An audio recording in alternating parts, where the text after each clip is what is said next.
dan saya cukup yakin dan bersetuju dengan ajaran Sihat 200%.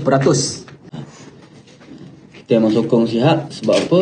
Sebab dia je yang berani ke depan mengatakan rahsia ni rahsia terbesar ni kan. Tapi kalau Avengers yang cakap, kita orang sokong Avengers lah. Tapi ni Sihat tak boleh buat apa lah. Pada tanggal 28 September 2020, Jawatan Kuasa Fatwa Johor telah mencapai kesepakatan tentang status ajaran Sihat sama ada sesat ataupun sebaliknya. Nukilan dari fatwa yang diwartakan pada 22 Julai 2021 berbunyi, fahaman dan ajaran yang diasaskan dan dibawa oleh Suhaini bin Muhammad atau Suhaib bin Muhammad atau Sihat atau apa jua nama atau gelaran yang dikaitkan dengan Suhaini bin Muhammad adalah ajaran sesat, menyeleweng dan bertentangan dengan akidah, syariah dan akhlak Islam. Mari kita kupas lebih lanjut penyelewengan ajaran ini.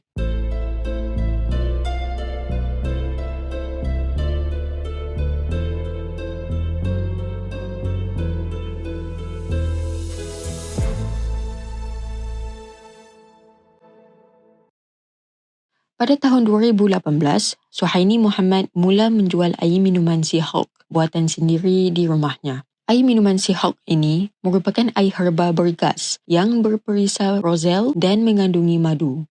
Suhaini Muhammad cuba menyebarkan sedikit demi sedikit pemikiran dan ajarannya yang menyeleweng melalui pemasaran air Sihat di Facebook yang kononnya sangat mujarab menyembuhkan semua penyakit kronik. Suhaini Muhammad juga cuba mendapatkan pengikut baru melalui kaedah luar talian atau offline dengan menawarkan pendaftaran percuma sebagai ahli Sihat.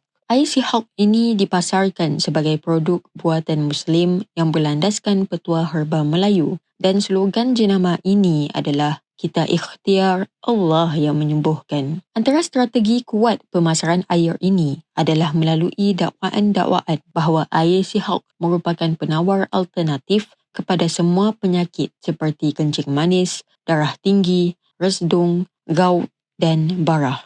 Selain itu, air minuman ini juga dikatakan mampu melancarkan pencernaan dan penghadaman makanan dan turut membekalkan tenaga dan kecerdasan sepanjang hari.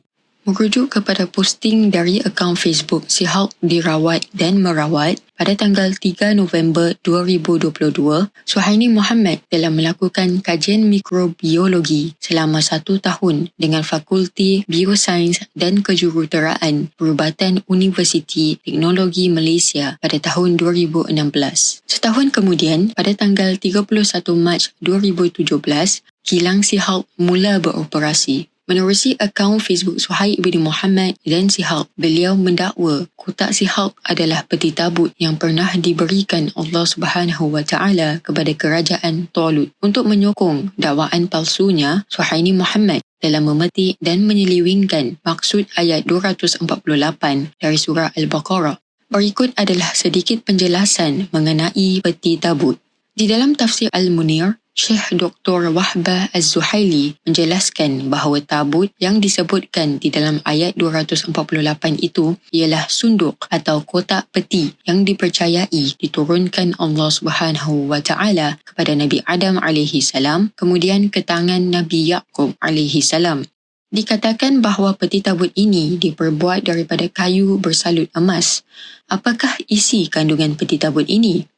Peti tabut ini mengandungi sebahagian harta peninggalan keluarga Nabi Musa alaihi salam dan keluarga Nabi Harun alaihi salam. Barangan seperti naskah loh-loh Taurat yang dikurniakan Allah Subhanahu Wa Taala kepada Nabi Musa alaihi salam di atas Bukit Tursina, tongkat Nabi Musa alaihi salam dan pakaiannya, serban Nabi Harun alaihi salam, sebahagian Taurat dan beberapa barang lain yang diwarisi turun-temurun oleh para ulama pengikut Nabi Musa alaihi salam dan Nabi Harun alaihi salam. Ada juga kisah Israiliyat di dalam kitab-kitab tafsir yang mengisahkan bahawa tabut itu mengandungi nama dan gambar nabi-nabi dari semenjak Nabi Adam AS ke Nabi Musa AS. Di dalam kitab tafsir Fi Zilal Al-Quran pada muka surat 268, Said Qutb menjelaskan bahawa pada waktu dahulu terdapat musuh-musuh yang mengusir Bani Israel dari bumi suci. Namun setelah itu, di bawah pimpinan Nabi Yusha AS, Bani Israel mampu menakluki musuh-musuh mereka. Selepas masa musuh-musuh Bani Israel merayau-rayau di padang gurun dan terjadi kewafatan Nabi Musa AS, musuh-musuh itu telah merampas peti tabut dari Bani Israel. Peti tabut ini mempunyai nilai keagamaan yang sangat berharga bagi Bani Israel dan ia juga merupakan asbab Bani Israel selalu dapat mengalahkan musuh yang mereka perangi. Pada awalnya, Bani Israel tidak menerima Talut sebagai raja mereka.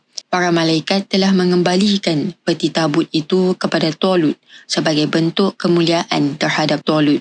Lalu Nabi mereka iaitu Nabi Samuel atau Samuel AS pun mengatakan bahawa kembalinya peti tabut kepada Bani Israel melalui Talut merupakan satu mukjizat yang cukup dan petanda jelas bahawa Talut itu benar dipilih oleh Allah Subhanahu wa Ta'ala sebagai raja dan pemimpin Bani Israel. Setelah kita tahu sejarah peti tabut ini, mana mungkin kota Sihak adalah peti tabut yang direbuti ramai. Ini merupakan satu penghinaan sebenarnya. Suhaini Muhammad juga cuba mendakwa bahawa air Sihak adalah air hayat, iaitu air yang diperoleh Nabi Khidir AS menjadikan baginda AS mampu hidup sehingga hari kiamat.